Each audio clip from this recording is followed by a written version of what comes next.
patch has dropped, and there's really good news for you Holiday players out there.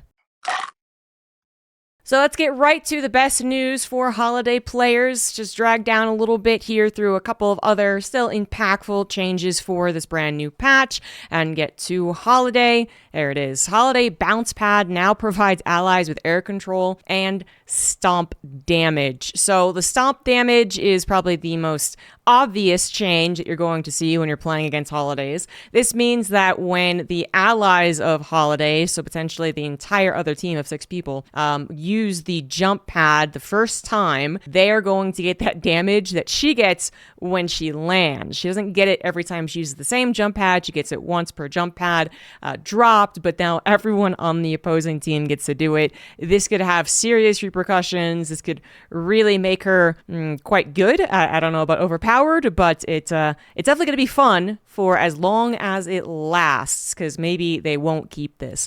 The air control is also pretty impactful, and there's even a video that someone did on Reddit that we can check out. It's kind of showcasing how much this really impacts someone like a Celeste who already has good air control and benefits to floating in the air. So when she uses the jump pad, she can just basically go round and round and round and round. And then they also showed it being used by Lash, who also is very good up in the air. And again, it's going to benefit them, giving them that further air control that the jump pad does. So this could be used if you're really good at movement for any character to help them out, obviously. So you use the jump pad, you now get all of the bonuses that Holiday does, really. And if you're really good at movement, or you're using kind of more movement-based heroes, then you're going to get even more benefit from it. So big thanks to Lord Fluffy for showing us that. But back to the update overall. The other change for Holiday was that her crack shot, so that's when she has to do a headshot, she does extra damage, increased from -4 seconds, -2 seconds for hero NPC, to -6 to -3.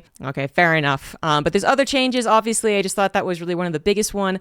The other change that everyone seems to be talking about is going to be the Victor changes. So Victor's been kind of in a weird place. Having any character that is, has a second life, basically, always, I think, is difficult to balance. From what I've seen, not that I'm an expert in MOBAs, but it seems like they are continuing to tweak him after kind of cutting him off at the knees, bringing some stuff back, and then wanting to change how fair, I suppose, some of the abilities feel. All that stuff really has to go into balancing this game. So for Victor, restored health pool per boon back to 46. I don't know if that's a buff or a nerf, to be honest with you. No longer has -30% lifesteal effectiveness. So that's pretty big.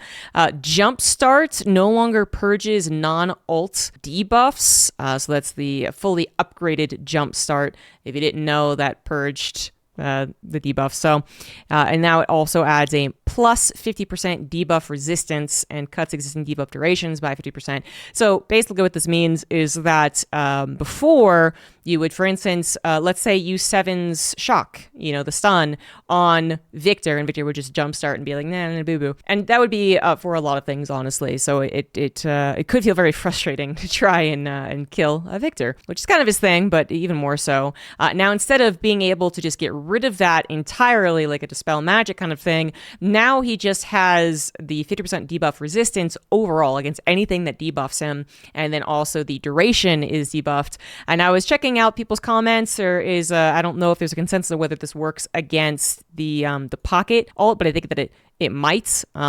It didn't used to, I guess, right? You couldn't just get rid of that beforehand, but this actually might affect ultimates now, in which case Pocket's ultimate being a big debuff suddenly is far less impactful. So I feel like I saw someone say it doesn't work, but then someone said that it didn't, and we're going to have to double check that. And there's also a lot of arguments about whether or not this is a buff or a nerf, or also is it a good thing or a bad thing as far as just design overall? And I mean, I'm not sure. I feel like in cases it's definitely going to feel like instantly you're going to feel a reward for actually doing giving a debuff to Victor, because it's going to stick. He's not going to be able to get rid of it. But on the other hand, I think over time, and maybe not that much time, maybe just like a week or two, people are going to notice how much their debuffs still don't seem to matter, right, against Victor. So it's that you get the instant like thrill of being like, oh, it worked against him, but then there's a little more of the, oh, well, that wasn't as impactful as I thought it was going to be. So that's a big change for Victor. And then you can see that some other characters did get changed.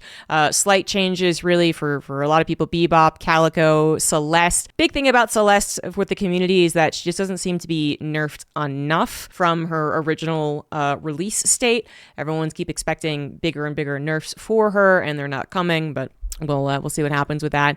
Doorman's been kind of in a flux position since having his big change with the ultimate and the call bell, and that's all been changed. Big thing for his luggage cart is that now it deals 75 bonus damage, and it has 0.6 spirit scaling when hitting a wall. You know, if you do get luggage carted into a wall, which would be ideal anyway, then you also take the damage. Also increase the doorway distance, leave a little more escape. A bunch of things you can check out. Graves became really obnoxious. I mean, I always thought she was an annoying character as far as just generally, but not overpowered, right? Not unbalanced, maybe even underpowered at times. And anyway, now with the last patch that happened, there was kind of a big like, well, this is actually really annoying because a couple of things changed for her, the gun, the abilities, but then also they gave her 2 ghouls when you got to T3 grasping hands, the thing that stunlocked you. Now it's down to 1, the amount of ghouls that were coming out consistently. It was getting a bit frustrating in how effective they are against certain heroes that can't kill them very fast, but then also generally against objectives. And in general, Graves is going to always be on a thin ice, in my opinion, just because as a character, she has auto aim. That's just a fact. And then she also is, you know, kind of she can push lanes without really trying very hard or necessarily putting herself in a lot of danger. It's things that can feel unfair, even if they're not actually imbalanced. And again, some other changes. So like her ghoul HP and damage has been reduced. And then the holiday stuff was really most important. I think like the biggest change you're going to see like immediately if anyone's going into a game with Holliday and suddenly you get 6 people stomp damaging you in a team fight, it's gonna look like something. Anyways, Infernus also has been in a weird state, a very obnoxious character when he's powerful, but then maybe over nerfed, and now they're trying to bring him back, so we see some buffs here. Kelvin is one of the most complained about characters, I think, right now for the patch in the last couple of weeks, or maybe even 1 week, 2 weeks, whatever it was. And they're trying to tweak him. They want him to be useful. They want him to be in the game. They want all of kind of the OG characters to be in the game, and that's what I think a lot of the patches have been in the last 3 weeks, is to bring up those old characters to the kind of power creeping that's been had with the new characters being released. So they don't want to go back to just immediately nerfing Kelvin, but some of this stuff's kind of annoying. So this is just a frost grenade change. I think most people are most annoyed by his slow ice gun, but maybe that'll change in the future. Lady Geist actually didn't really have a read on whether she got, good, bad, whatever, but obviously she's been changed. Spirit scaling reduced, spirit scaling increased, though, which is fully upgraded, and gun fall off reduced, so some buffs and nerfs. McGinnis also very annoying right now. I think there is some talk about them being a bit too good. In my opinion, it's also a character that is bound to be annoying the more that they do make her turret focused, which is the actual goal. This is the last patch. It literally said, make her more turret focused, something like that. And I just think that it's going to feel unfair. Again, not actually imbalanced, but it'll feel unfair if you do fight McGinnis when she has, 7 turrets down because the turrets auto aim, and that's just, you feel like they didn't have to put as much effort to win a battle or win a team battle. So the turrets, but then also the ult has been making people very frustrated. And then the heal, I think, just overall she got better.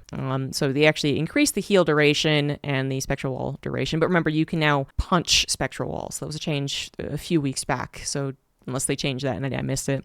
Mirage was in a weird place before the patches, and then they acknowledged kind of the frustration with how the scarabs worked, and then his overall kit being like, what exactly do we want to do here? What does the Jin's Mark want to do? Like, what does teleport want to do? And so they've tweaked him, and now he's maybe too good. So I think these are mostly nerfs. He still has a very fast teleport right now, and we'll see if that ends up being changed. But it's better than him feeling like he's nothing until you get Ricochet, which is what he was 3 weeks ago. And they just need to tweak some numbers. Rem Naptime T3 now also provides unstoppable channeling. Silver bullet damage rescaled. She's actually been consistently chosen like the pro games, but it can feel I still feel like, just looking at it, it's silver, not werewolf, meh, silver werewolf, kind of scary. And then just trying to find the right balance of how scary and how meh either forms are. But this is just her human form stuff being changed. And finally, Venator has also had some changes after, I believe, not being changed much at all over the last few patches. I